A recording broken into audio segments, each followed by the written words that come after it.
जल्दी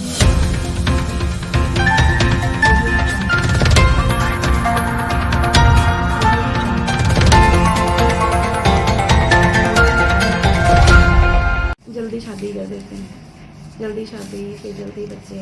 उनमें उनका इतना जो डेवलपमेंट होना चाहिए बॉडी का हिसाब से हो नहीं पाता। खून की कमी शुरू से ही रह जाती है। तो जो नॉर्मल पीरियड्स आते हैं उसमें भी इतना उनको केयर या हाइजीन वो घर वाले यहाँ तो बता नहीं पाते या मरीज हमारे लिहाज के ले नहीं पाते। उससे इनका शुरू से ही उनका जो हीमोग्लोबिन लेवल है वो शुरू से कम रह जाता है। ऐसी कंडीशन में अगर जल्दी प्रेगनेंसी कर लेते हैं तो उसका वो काफ़ी देर तक तो वो अपने घर में डिस्क्लोज नहीं करते, बताते भी नहीं कि वो प्रेग्नेंट है। बताने के बाद वो डॉक्टर के पास जाने में या कोई भी हेल्थ वर्कर के पास जाने में एक सिग्निफिकेंट लेट कर देते हैं। जब तक पेशेंट पहुंचते हैं तब तक 5 या 6 महीने उनके हो चुके होते हैं। उसके बाद वो ट्रीटमेंट शुरू करते हैं। अब ऐसे में अगर हीमोग्लोबिन जो मानते हैं नॉर्मल लेवल की भी 12 ग्राम से लेकर 16 ग्राम तक होना चाहिए, वो हो नहीं पाता। अब प्रेगनेंसी में कुछ रिक्वायरमेंट बच्चे की भी है, कुछ मदर की भी है, और आफ्टर डिलीवरी ब्लड लॉस तो होता ही होता है। नॉर्मल प्रेगनेंसीज में 500 ml से लेकर 1000 ml तक ब्लड लॉस हो जाता है। तो ऐसे उस कंडीशन को कोप अप करने के लिए पेशेंट का शुरू से ध्यान रखना जरूरी है।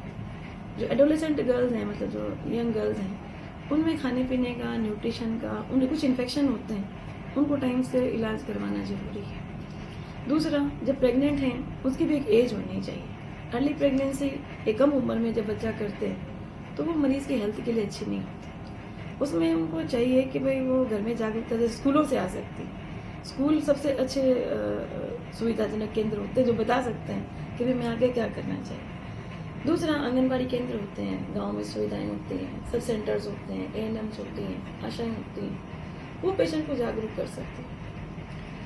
ऐसी कंडीशन में एक तो हम उनके जो एडोलेसेंट इन्फेक्शंस हैं, जो यंग एज में इन्फेक्शन होते हैं, उनको रोकें। दूसरा, हम उनकी मैरिज की एज को सिग्निफिकेंटली जो एक सूटेबल एज है वहाँ तक बढ़ाएं। तीसरा, प्रेगनेंसी की भी एक उम्र डिसाइड हो कि हाँ इस उम्र में आगे बच्चा करें तो हेल्थ के लिए अच्छा रहे। और जैसे वो प्रेगनेंसी करें उसके बाद डॉक्टर को चेक करवाएं। डॉक्टर उपलब्ध है, बहुत अच्छी बात है। हेल्थ वर्कर को दिखाएं और अर्ली से अर्ली जितना पॉसिबल हो सके अपना ट्रीटमेंट शुरू करें। इनको खान पान के लिए किस प्रकार की सावधानी बरतनी चाहिए? प्रेगनेंसी देखिए कोई बीमारी नहीं है। प्रेगनेंसी एक नॉर्मल फिजियोलॉजिकल कंडीशन है।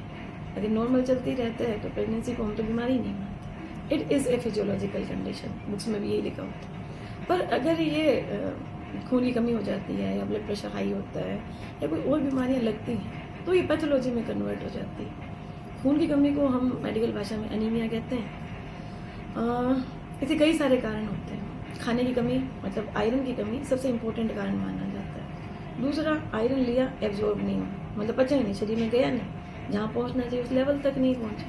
तीसरे, कई कीटाणु होते हैं जो आयरन एब्जॉर्ब नहीं होने देते। चौथा, हम टाइम से ट्रीटमेंट नहीं ले पाते या ब्लड लॉस हो जाता है कोई वजह से, मान लो अबॉर्शन हो गया या कोई एक्टोपिक प्रेगनेंसी हो गई या कोई मोलार प्रेगनेंसी हो गई या पेशेंट को APH हो गया तो ब्लड लॉस भी बहुत ज़्यादा होता है।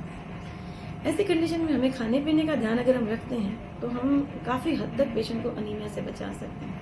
हमारे घर की रूटीन डाइट में भी काफ़ी आयरन हो सकता है, जैसे कि बाजरे की रोटी खा सकते हैं, सर्दी के मौसम में हम गाजर ले सकते हैं, चने ले सकते हैं, मूंगफली ले सकते हैं, पालक की सब्जी खा सकते हैं। हरी सब्जियां सब में आयरन रिच होती हैं।